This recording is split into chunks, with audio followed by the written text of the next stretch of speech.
My name's Joyce Whitby. I'm with Education Associates. My partner in crime, Ben Lovell, is not on video, but he's on the chat. So he's there to help anybody. Oh, he's saying hello. Thanks, Ben. And then today I'm really, really excited to introduce Jessica Mann. And Jessica, say hi. Hi. Coming to us from Montgomery Public Schools and Alabama, Transition Zone Coordinator. And together, Jessica and I are going to take a look at pretty big task of how do we address transition for students with special needs in terms of job preparation and life skills.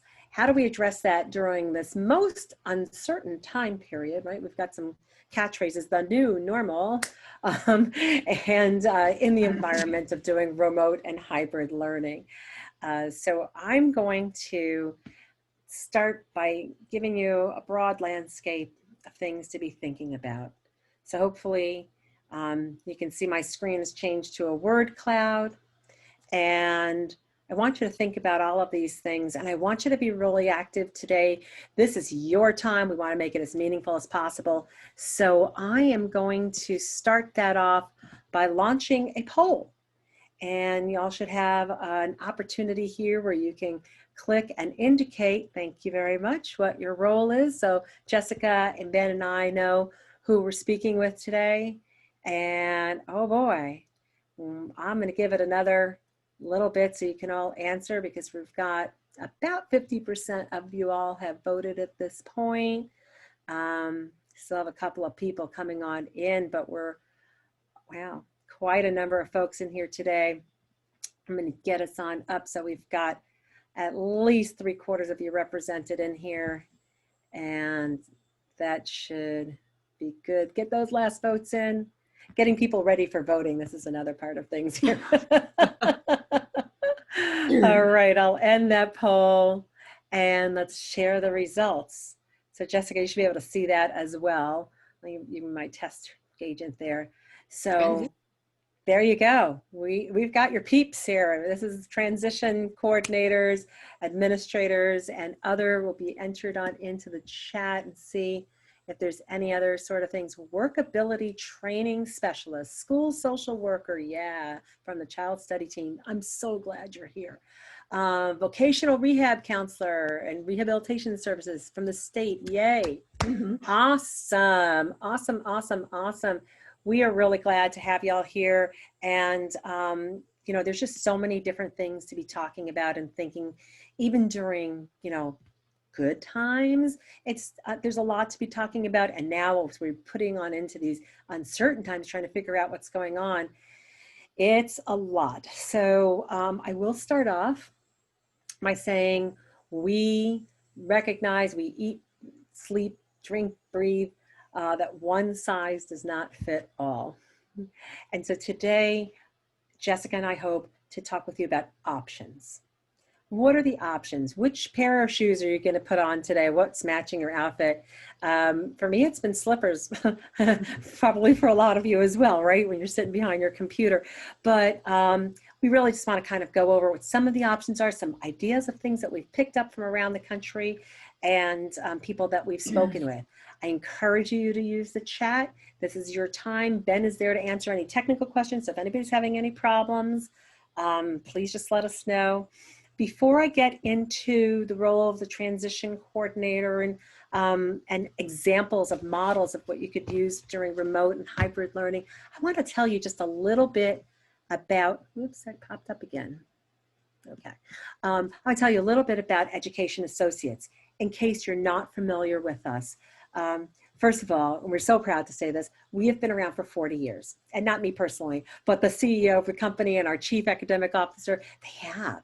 They've been here for a long time, and they have stood the test of time because they've really been faithful to a hands-on, student-centric approach to really helping students experience different jobs, different careers.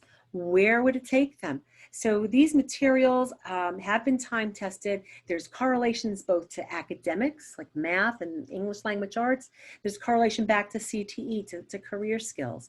So there's really quite a lot in there. We've got a number of pieces around the implementation model that have already existed, and then many which are being added now because of these uncertain times. So we've done that, and we do have quite a bit vested in our professional development, and we work with school districts. We're in every state and over 5,000 schools. So you don't really have to take my word for it, though. There are a number of different institutions, as you can see here, that have approved and validated this curriculum over the years, from the Department of Education, National Dropout Prevention, whole number of them. The one in the lower, that's big bright there, NOCD, most people ask me, what's that? That's kind of, we should put the little words under that that say what it is. But it's the National Occupational Competency Testing Institute. And they work with different career verticals, right? Plumbing and healthcare and accounting, and they do micro-credentialing. So if you're all familiar with things like a Google certified teacher or an Apple certified teachers, those are micro-credentials. And they have that in these different categories, these different careers. They have worked with us to create digital badge credentials for students with special needs to help them demonstrate their competencies in various careers and life skills that they could show to potential employers or other programs that they might want to get into.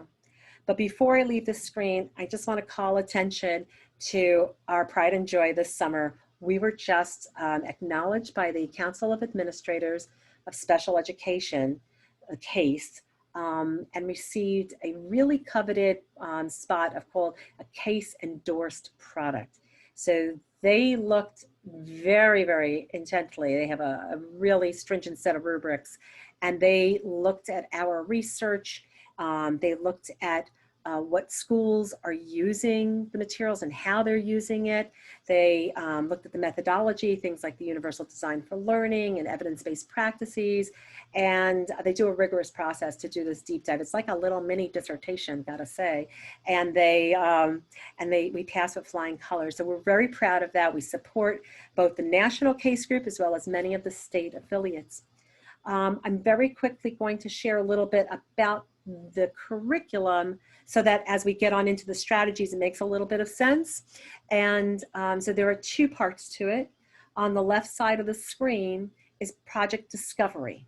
Project Discovery are hands-on kits coupled with well-organized curriculum that teachers can follow and materials for students. And they span from kindergarten through age 20. Right, so career awareness, career exploration, adapted for special, for those students with more severe, profoundly impaired needs, and job skills training. On the right-hand side, you see Achieve Life Skills, and those are what we call our soft skills. They don't have a hands-on component, but they're multimedia kits. So lots of different titles, well over 150 titles in the career exploration, career awareness. We've got over 73 hands-on kits, and they go into hundreds of different types of careers. You can see some of those titles there. If you want a list, we can send that on over to you. And they range anywhere from a month's worth of work to a whole semester's worth of work. So there's really quite a bit. They come with real tools of the trade. So we have real drills and the hammers and hard hats and stethoscopes and blood pressure cuffs and gardening materials for the greenhouse kids. So it's all real materials and really lead to full-time jobs, hopefully for students. In the Achieve Life Skills, these are all of those things that people have told us over the year need to be directly taught to foster independence so that students who are working on career paths can also get a job and maintain a job, live independently, work in a social environment, and maintain their health. So again, 62 series, 4 different topic areas, about 10 hours of work per title. And if you want to get more information about the product, please just let us know. We do on-demand webinars that'll go into the product and show you more pieces of it. We're not going to go into that today, though. We're going to talk a little bit more here with Jessica. And you know what? I was going to pop this on out to the 2 screens, right? But I want to keep the closed captioning running. Okay, we didn't think about that. So and the closed captioning, folks, comes from Google Slides. It's just a feature. I didn't do anything magical. So is this okay, Jessica, if we use the little windows instead? All right, good. Just want to make sure, because I know that that's important for people, and I don't want to take that away from anybody. Yeah. So so Jessica, tell us a little bit about transition program there in Montgomery Public Schools.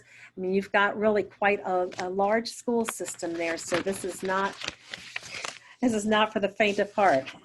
Right. We serve, for the Department of Special Education, we serve 52 traditional schools, and we have 4 that are typically considered non-traditional. I oversee what we call our self-contained classrooms. There's about 60 units in our district. K through 12, we have practical application of life skills programs. Those are for our kids that are K-6, and they're for kids who have significant cognitive disabilities. We're looking at IQs of 55 or less. They, generally participate in alternate achievement standards, alternate assessments. And then we also have language units for our kids who have severe language needs, K through 12. Those are typically for students with autism, but we have found there are other students who have, that severe language need as well, not just kids with autism. We have community-based instruction we call CBI classrooms. That's for our 6th through 12th grade.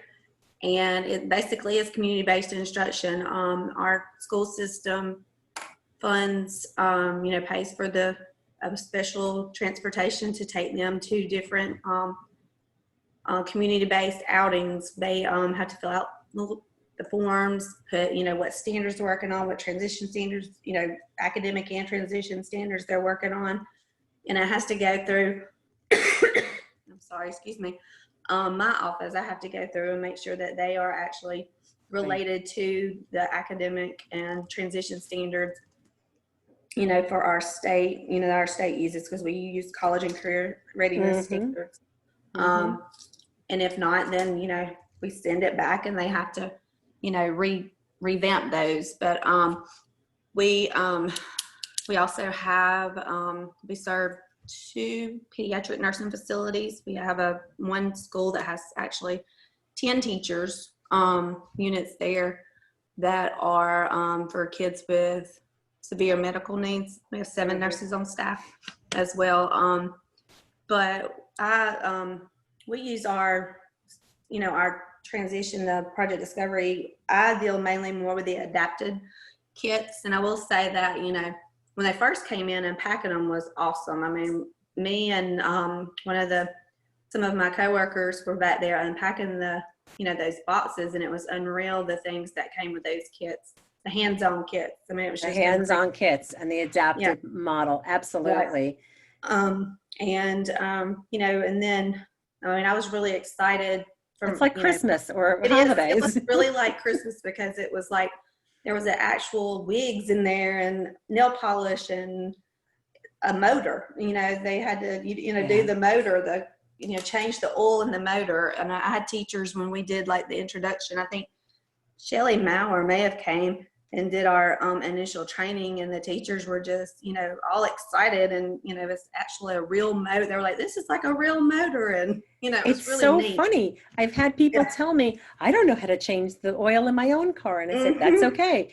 If you watch the video modeling and some of the materials beforehand, you can do it on this. And you're not a chapter ahead. You're like, a motor ahead of the students. It's funny. Yeah. And we've been implementing the Project Discovery Kit since 2016. Our middle schools are doing I think it's the Let's Discover career kits, and I've really enjoyed those as well.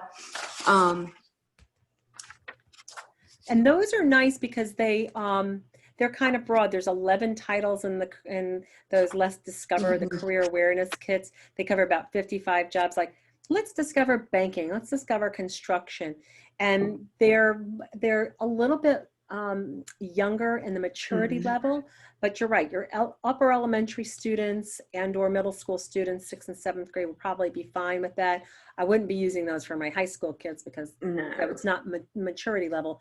Everything else we have has got a maturity level that's really appropriate for our older students as we go on through. So that's kind of neat. So you were telling me the other day about how the teachers, you've been through this now for several years, right? So how do the teachers really react with these materials? And what we do is they're housed at our central office. That way we can inventory supplies, order more, go pick up more things for the kids if we need to, that kind of thing. The teachers come in, and generally we have, at one high school, we have anywhere from 2 to 4 teachers. And what we do is we, pick numbers, or I look at who's had what kits or what schools had these, and they take, like, each teacher takes a kit. They go through they inventory it, making sure, they have everything, the CDs, and then they actually, when they're finished, they swap within the school before, all of that. But we have been using them, like I said, since 2016, and I really had some teachers that were very skeptical of the program at first. I had some that were really excited and ready to go, and I had some that were, a little more old school that, we've used this kind of stuff before, and, the kids didn't really like it. And that teacher ended up coming back toward about halfway through and saying, I was the Debbie Downer during the training, and now she's like, it's unreal what, my babies are to do and can do, and, the things that they're doing. And we've had a lot of teachers that really took off and ran with it. And we had some that, it took them a while to really, I guess, buy in to everything. They, my kids really didn't like this or that. And we started looking at the post-test, and we were like, I wasn't trying to be ugly, but it was almost like they didn't learn anything. So we kind of talked to her and revamped a few things and figured out that, maybe she was using the part that was too low for those kids. And that ended up being one of those things where we had some higher functioning kids. I mean, yes, they had the, they were still on alternate achievement standards, but they were a little, as I say, I guess you say street smart is how we say in Montgomery, where they know, how to do things. But mainly maybe not like they know how to, get, do money and things like that, but maybe not the books part. But they knew already how to do some things. And so it wasn't that they weren't learning, it was that they were bored and they just really didn't like it. So once she figured it out and took it to more advanced level, it was unreal what they were doing. Over the years, I know we've had a dramatic increase in our scores. The teachers, like I said, it was a buy-in, and it took a while for a few to buy in, and then some that consistently used it and some that didn't. We had teachers that she did I think it was the food service a good bit, and the kids went and did some bagging at Publix. A couple kids got jobs. So I'm just also realizing that it's not picking my me up. voice picks it up, but not yours. So let me do a little quick summary just to kind of recap and share that in this very large district, 52 schools and several other locations, frankly, folks, there's over almost 29,000 students, that they really have a lot of opportunity to work with this. And, you were talking also about your community-based instructional program that you are actually putting the students on out. Before I switch and show you some of the strategies, I know that your district is on remote only for 9 weeks. Yes. Yeah. But what about the community-based instruction? That's probably on hold to be decided. It is for now. I don't know, that's something that I would like for them to consider, maybe thinking about, even if we did like a staggered, maybe Mhm. one class once a week, this class goes, everybody maybe goes once a month or something. I don't know. We have a pretty good Yeah. transportation department and some community people that might I be heard willing. some, I heard from some folks also that said in regards to the transportation, which you had mentioned as well, um, that they were using those funds to get additional curriculum that they could put into the schools because they were figuring they're not going to be sending students on out until at the very earliest, they're thinking maybe in beginning of 2021 and so forth as they're going on through. So, all right. So before I switch on into, because I know we're going to keep a look on time here, how are you addressing the transition IEP goals? Are there anything special? I mean, you said some real special to me the other day that basically you're letting folks get comfortable with Yeah, this that's the main situation. thing. Yeah, Right. because we're using a new virtual platform, and our teachers were trained the week they came back, and were expected to start that Monday. I mean, we still had I think Chromebooks are still on back order. Mhm. um, but it's what we're doing is we had our department developed a distance learning service plan, and the teachers got with called each case member, the parents, and got with the students and talked about the things that were going to be best for their student, what times and different things. Which our district did do a time from the designated 8 to 12 for your core subjects, and then after that were electives and that kind of thing. And what we did is that we developed a form where the teachers will document those the IEP goals that they're working on, whether they're transition, academic, whether core subjects or any of that. What I do like with the with project discovery things is that some of those academics are built in, so they're not so you're getting your transition and you're getting your academics at the same Mhm. time. Good. Yeah. All right. So that's a really good point, and we're going to kind of pivot from here for a little bit. Let you rest your voice again. She's had laryngitis for this week, so we'll give her a couple of moments to rest her voice. And just going to kind of share a little bit of a model here with you guys. While I start doing that, I'm going to go to a second poll question just for fun here. So y'all should be seeing, to tell us a little bit about what your semester will look like in 2020 now. Is it going to be 100% remote? Is it going to be 100% face-to-face or a hybrid where you're alternating days? I've seen also a lot of places where they have parents' choice. And if there's anything that's really different than that, I think this is just, you can enter it right into the chat and see. And I'm seeing the discussion here about the community-based work experience program was on hold till January.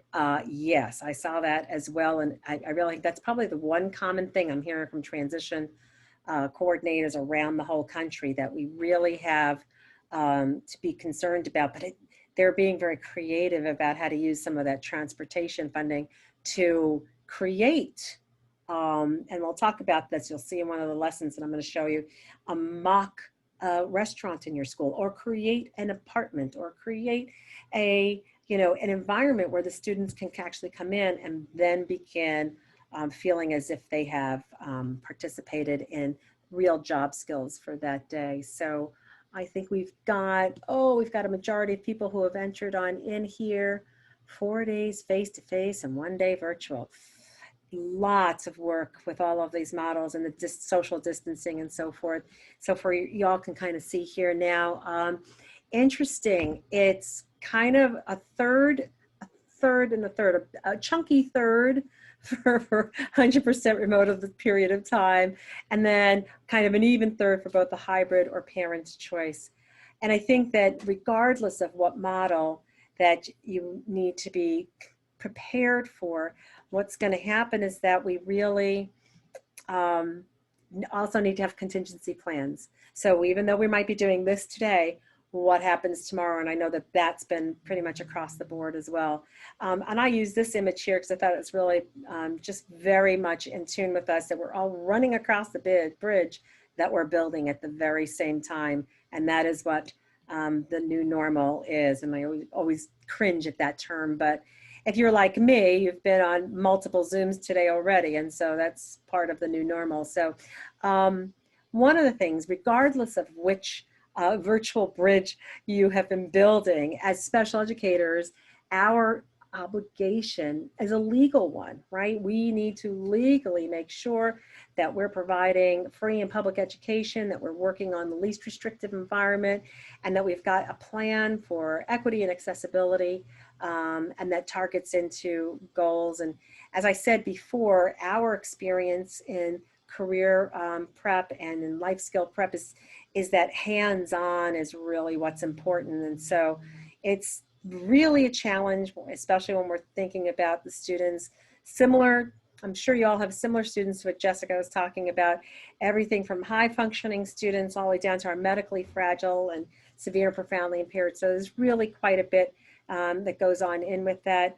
I'm going to walk us through a little bit about what we've learned from people who are using Project Discovery in a remote model. And I'm going to start by just showing you a little bit about what this might look like in a regular classroom. So I just want to make sure that, hold on, I'm looking for it now. I'll make sure my sound is going to play here. I love when they change things. I'm not sure if the sound is going to play across. All right, Ben, we need to take a look and see. I'm going to start, and if it doesn't work, I'll pull my headset out. But take a look a little bit about what this looks like. I won't play the whole thing. If you want a clip of it, we'll show you where you can get it on our website. Can you hear the sound? Somebody give me a thumbs up on that. No, the sound's not coming through. Yep. Hold on. My class consists of 8 students, a range of mild to profound developmental disabilities, ages 18 to 21, working on their high school diploma. Today, we're going to be exploring the Project Discovery Adapted Grocery Clerking Kit. I've been using Project Discovery for 4 years, and it has made such a difference with my students in helping them learn about their career interests and gain job skills. First, we start with the pretest. I administer this using whole group instruction. We use the score report form to record their answers. This gives me a baseline for monitoring progress. Then we watch the first look PowerPoint, which introduces the key vocabulary terms and concepts of the kit activities. Today we'll watch activity 1 in the first look. There are a lot of great worksheets to support instruction for the module. I like to use them to continue teaching vocabulary. Now we're ready to start using the student instructions to complete the kit activities. The student instructions are provided in several ways for different levels of learners. First, I model and demonstrate the instructions by using the PowerPoint. Next, I show the group the video modeling of the activity. Video modeling is provided for each adapted activity, so students can see exactly what to do. Materials you need from the kit. Paper grocery bags, plastic baggies, tissues. Next, I'll lead the students through the visual schedule, which is an exact printout of what they saw in the video. They will watch as I do the activity. Now it's time for students to do the activity. They use the visual schedule to complete the activity. In the grocery clerking activity 1, we'll learn about bagging groceries. It may take more than once for a student to move toward mastery. All right. So we can point you to where you can see the rest of this video at another time. But what I wanted to share with you is that when you take a look at that hands-on approach with all the different multiple means of representation and expression and even monitoring and seeing where they're at, all of that UDL baked in, how do you do that when you're on the other end of a Zoom from a student for a couple of periods a week, right? We don't have students on for long periods of time. In fact, let's talk about the model. Let's make sure that we can agree on some defined terms, because remote teaching means a lot of different things for different people. And you could even see in the chat here how many different iterations everybody has come up with, right? I think initially when we talked about in March, well, we've got to go to remote teaching, distance learning, people thought about this, what we're doing right now, synchronous time, that we're on the same level at the same time, same page. But then you start thinking about how many sessions of this per week and how long are those sessions? What's humanly possible for a high functioning or neurotypical person versus a student who has special needs? Some of our kids can't sit in their own chairs for 5 minutes. So it's really difficult. And then you think about students who may have limited access to devices or the internet. I mean, New York City Department of Ed gave out over 300,000 Chromebooks and iPads with immediate connection to the internet before the end of school in June. That doesn't mean everybody had it in March or April. It took a long time to do that. So you still have to worry about individualization, observing students, providing feedback. This is a big job, huge, right? You need more than one teacher to do that for a group of students. A lot of districts said, well, what about that time when we're not hand-to-hand? And when we're not face-to-face, rather. And you say, well, that's an asynchronous time. Well, they said, let's create packets, right? And do you remember that? And they said, come on, create packets. Let's create packets for 2 weeks. And 2 weeks became 3 weeks and 4 weeks. And I don't have to go down that path, but it was still a lot of work. And I heard places were sending the school bus around, and at each of the school bus stops, that's where they would give off the packets, or other places who had parents coming by to pick them up. Lots of work on creating, disseminating, collecting, assessing. And so now we've got this hybrid model, best of both worlds and so forth. So once again, we had asked ourselves that question: how do we do what we do best in one of these models or some iteration thereof? And, frankly, we looked back at our own curriculum. We did a real deep dive ourselves. And we have always been talking about teacher-based instruction, stations with learning centers, team teaching, self-directed learning. And of course, this year we added in the remote learning. Frankly, this has always been our mantra. This has always been what our curriculum was built around. And when we really look at it, I'm going to challenge you to think about it this way. Those students who are not going to be in your class 5 days a week like they used to be, I would ask you to consider that they are almost like a learning center station. And I'll show you what I mean as we go along. But if you consider that in your classroom under normal circumstances, you have a station in the back party room, and maybe you've got the plants there, and you've got another station over here, and you've got artwork, and you've got, coins in a grocery store kind of a thing over here. So you've got different stations, and sometimes the students are going to those stations and working with the paraprofessional, or working with you, or working independently. Kind of the same thing. So let's take another little step deeper into this and start talking about what it might mean. And I don't have to tell any of you all about UDL, but this is the real secret to the ability to be able to do that. If you've got a lesson that you can only present in one way and one way only, I don't think you can do what I'm about to share with you. But if you've got content that you can represent in a visual schedule or a vocabulary board or video modeling or other types of things, it becomes a different thing. By the way, I know I heard and Jessica's saying before on the materials they had CDs. We've now gone to like thumb drives so that you have the ability to take our curriculum and put it on up to something like a Google Drive or a Microsoft OneDrive or Dropbox or any other type of shared drive. You can take those materials and you can put them on up. We have relaxed our copyright terms right now so that you have the ability to do so with your site license. All right, so let me introduce something to you. This is from a really interesting group. This is called Fostering Quality Schools, and you can go check out their stuff at fostering, that's a New York way of saying it, fosteringqualityschools.com. And I thought this was really interesting because it simplifies this kind of an approach. So these are the people kind of made me think after we've interviewed teachers who are using our materials in the spring. This kind of made me think, oh, I see what they're saying all along. It's just a station. It's just a different way of looking at it. So they talked about integrated and inclusive instruction that you might do with whole groups during synchronous time, right? So doing lots of different things and, maybe modeling and maybe doing some scaffolding and so forth. But that's what you might do when you have a large group of students together. Then they broke it down to small group for targeted instruction. Okay. Then they had independent practice during asynchronous time.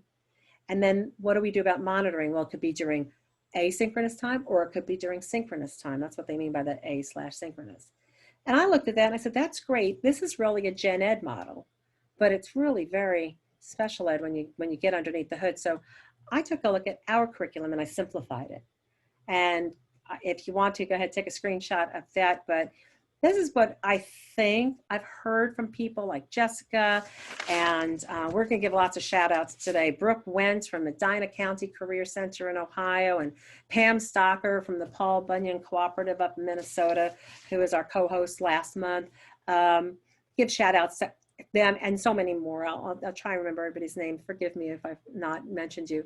But people who've been using these materials in a remote or hybrid model have shared that if they do have a Zoom with more than a couple of students, that's small group Zoom or Google Hangouts or whatever it is, not to use a brand name too much, whether it's on-site or remote, they might use the following parts of our curriculum: the pretest, a first look, which is a PowerPoint that goes over the whole general area, hands-on activities, another PowerPoint that goes into how to do specific tasks, video modeling, and we have benchmarks and time for sharing. Individual students on a remote during some synchronous time, similar things that they might be doing, the pretest.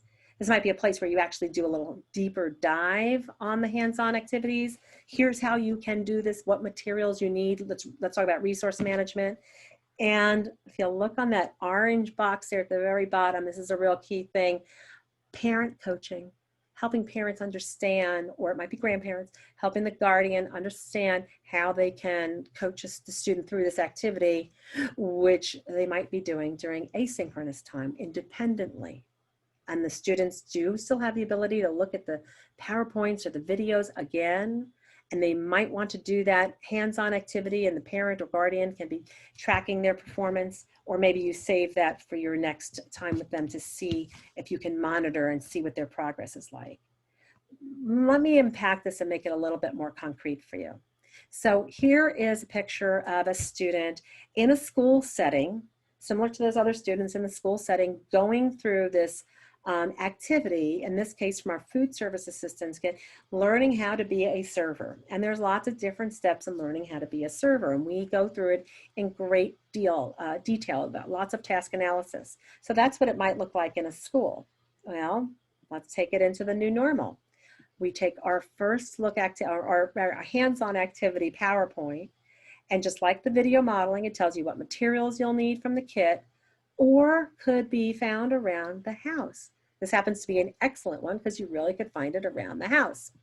And then what do they do next? Well, washing your hands, 20 seconds, let's say, happy birthday twice. We've got a video modeling on that too. They wipe the table, they place the placemat on the table. So we go through it in a visual representation for them. We also provide the person who is watching them and guiding them, parent, grandparent, guardian, paraprofessional, with a detailed list of the tasks. There are 16 steps to set the table. In case you didn't know that, you can tell your spouse or significant other later on, please set the table and do all 16 steps. But this form is intended with the multiple columns for you to see how independently the student is doing it. The first time they do this, they may need a lot of support, verbal prompts. Okay, the first thing you got to do is go get these materials, pull them out and get them together and set the table. And they may even need hand over hand or some other sort of guidance, right? So that's what the multiple attempts are, the multiple columns. And hopefully we're working towards mastery. Because once they master these 16 steps, well, there comes activity number 2. Steps 1, 2, and 3 are gather all materials, wash your hands, set the table. Well, that's activity 1. That's why we want you to have mastery on the first one, but you can go to the second one. What I love about this and sharing it with parents especially is because parents have different ways of reacting to these things. Sometimes parents are like, oh, my child knows how to do that. We do it every day. I just don't let them take the glassware onto the table because they might break it. Oh, so they really don't do it. They do all the part. That's not all 16 steps. Or you have the other type of parent who says, set the table or, plant the seeds in the garden. My student can't do that. Haven't you noticed? He's got special needs. Oh, but they do it in school with us all the time. So I know you've met these parents before. We all have. And it's so nice to be able to give them a very detailed list. Here's what we expect and what we want to do, and help them get through it. And then frankly, also to give them other things afterwards that they could do with their child that is going to keep them engaged during those asynchronous periods. So I boiled that down to that same little model from fostering quality education again, and said, in the food service activity, here's what I might want them to be doing at each step. And I hope this is a helpful model for you to begin thinking, well, what would be in this station with me, with the students online? Or what would be in this station with me one-on-one with students, or in this station where the students can be working independently? So I thought that was kind of a neat model, easy to kind of pack it on up, and also to explain to other people like your aides, and that's what we do in special ed, right? When we are given lemons, we make lemonade. Here are some of the other ideas that we picked up from these folks around the country. It really helped us with so many different things. So the direct instruction time, that synchronous time for overview, first look, or introducing the activity, or doing video modeling, or flip the classroom. And that might mean that you ask the student to do the video and the PowerPoint, look at those visuals first, so that when you're together, then you could go on into doing some of the deeper detail, like we've got role play cards and situation cards and other types of things like that. Other people have shared with us that they use their synchronous time for office hours, whether that's for students or if it's for parents, because they just need to kind of check in with people. How are you doing? And really get beyond the curriculum for a moment and make sure everybody is well and taken care of on a social emotional level. And so that seemed to fill in a little bit for that. And then also on the social emotional level, using those group times to let the students collaborate, share stories with each other, do a little show and tell, or things along that line. There were so many bright ideas that we got from people, that they would take these materials, these files, put them up on a shared drive, share the parent brochure with parents, be able to provide a short training session for the parents. We've had people who took our pre and post tests and even popped them on into like a Google form. And on the Google form, then you could go ahead and gather the information and make sure you have a baseline of information that kind of takes you with them. So that was kind of easy to do. But it was really just a walk through our curriculum that inspired this, looking at materials that you could find around the house, like some seeds and a shoebox to make a little greenhouse with some saran wrap on there, or and I know I heard Jessica mention about the fact that skin and nails career kit comes with nail polish and makeup and all sorts of different types of things. So it's really a very popular kit, but it's also something that you could find around the house.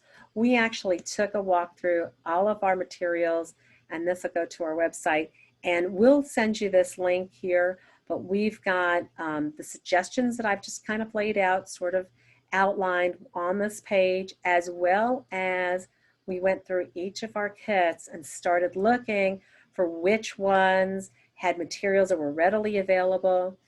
We've got another level of this that's also available, which is a guidance document, and it's something that you can request, and we'd be happy to go ahead and share that with you as you come on through. So Jessica, I invite you on back for a moment here, and just let's kind of unpack this a little bit further, as I know that you and your teams are preparing, to think about these transition goals for their IEPs and so forth. So with that little bit of a framework there, how do you think this will influence your program here in, well, the 9 weeks that you're going to be remote, and then the remainder of the fall, which is yet to be determined?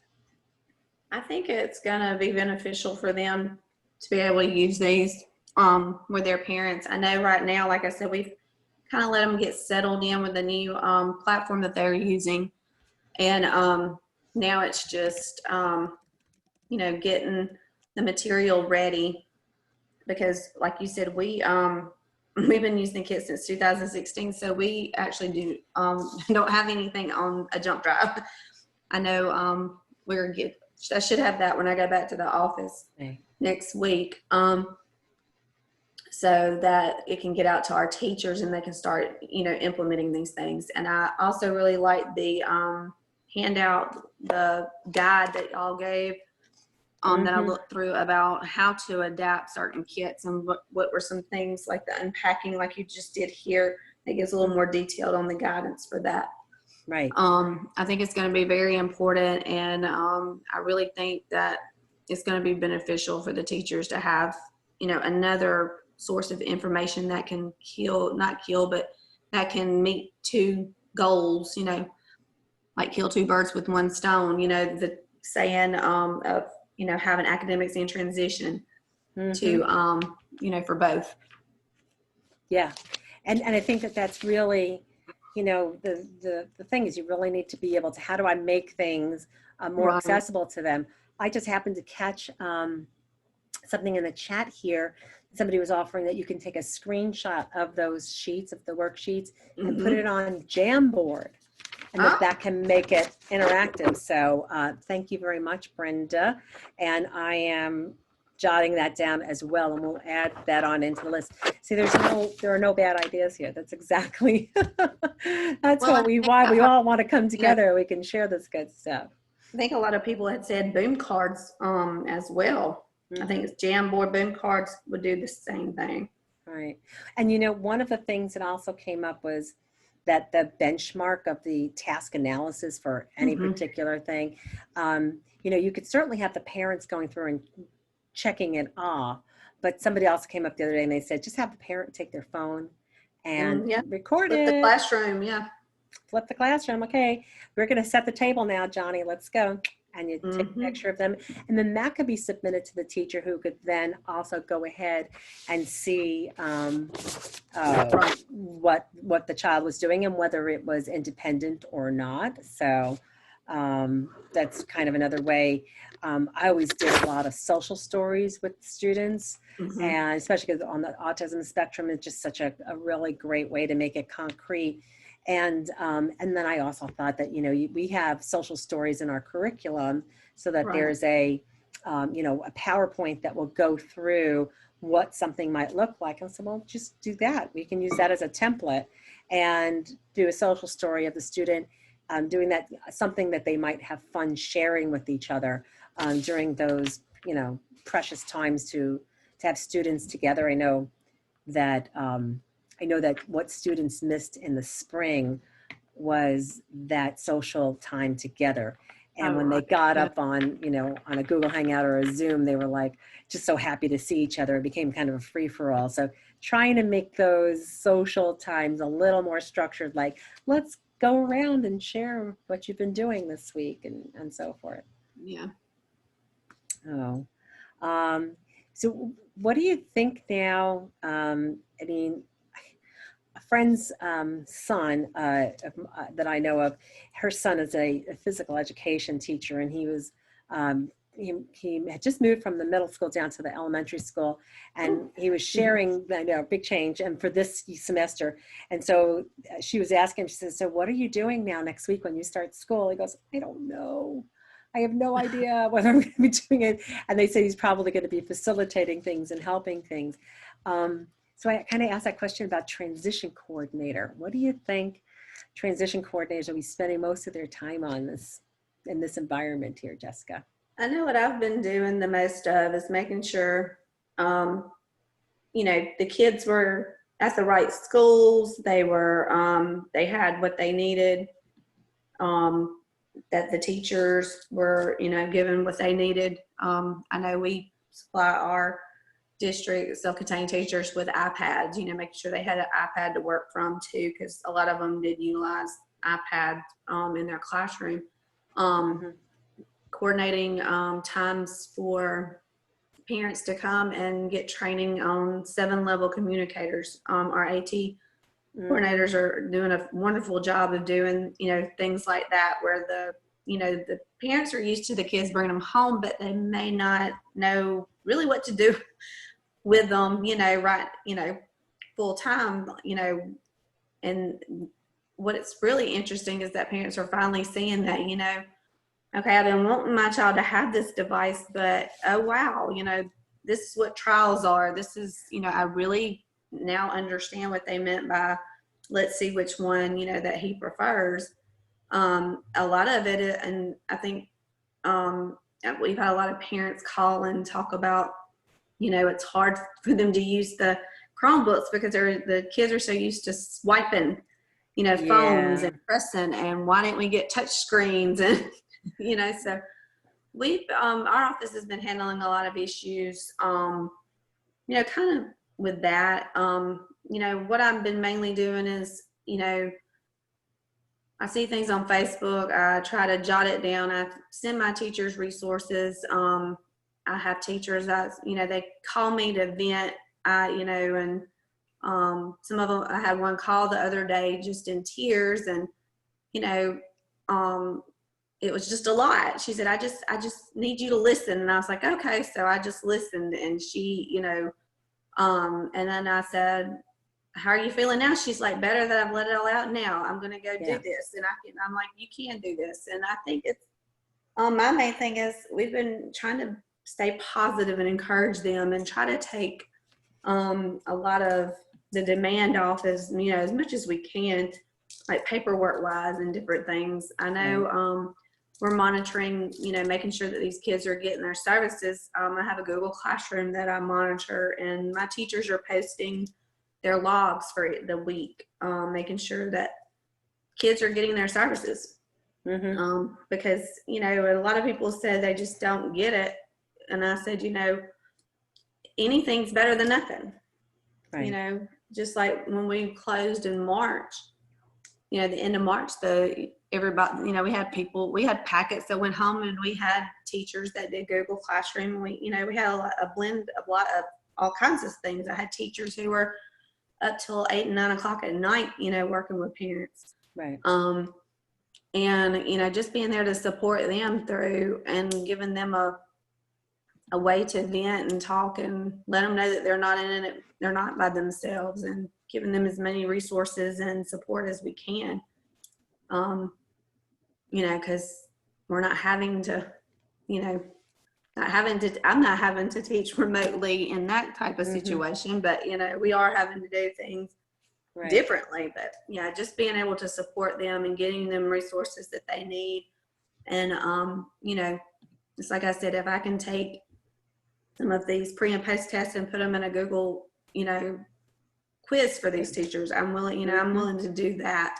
And it's so easy to do because it's materials. Easy, it's just time consuming, and I know it is. On this one's actually quite easy because the materials come in an open format in our curriculum. So I don't know any other publisher really lets you edit their files. Oh, I know. I opened up the Word document, copied, paste. Boom, boom, boom, boom. I did 2 monitors, and I just kind of flew down it like that. So, and once it's done, it's kind of done for all, and it was kind of simple to get it to that level. Well, we're just about at 5 minutes. Ben, were there any questions in here? I've been watching some of them, and lots of great suggestions and chatter in here. Thank you all so much. Now I see one, and I saw Ben answer it, but I'm going to answer it whole group as well. We were talking about the level of students, whether this is all just for low incidence students, and it's a really good question. It's not. This is really for just about any student. So the curriculum that we have, both in the job skills and in the life skills, comes with multiple different reading levels. So we really have some students that are quite high functioning, that are low incidence, and like they can go right on through with things that are just slightly differentiated in terms of an easier reading level for them, but they're not necessarily having to go through any sort of other modified kinds of curriculum.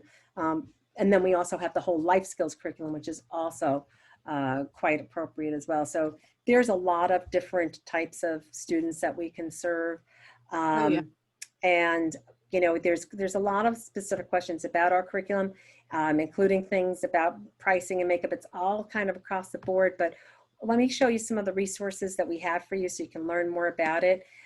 So we've got, I mentioned already, this remote learning page. And we'll send the link out, but you could even screenshot it or see it yourself. It's just our main home site, and Why Us, you'd go into Why Us, and then right underneath that is going to be the remote learning. So it's the first one within there. So there's really quite a bit within there. And then this webinar, as well as the previous ones that we did this summer, because we started this in June when all we knew about was just what we went through in the spring. So with June, July, and August, we've been just kind of growing our knowledge base. This one today will be added to this page, which we're just calling our Webinar Wednesdays. And it's real easy to get to. So it's under Education Associates, underneath the Resources tab, and Webinar Wednesdays is right there. And so you can get access to these videos and also share it with your teams, with parents even, with anybody who really needs to know.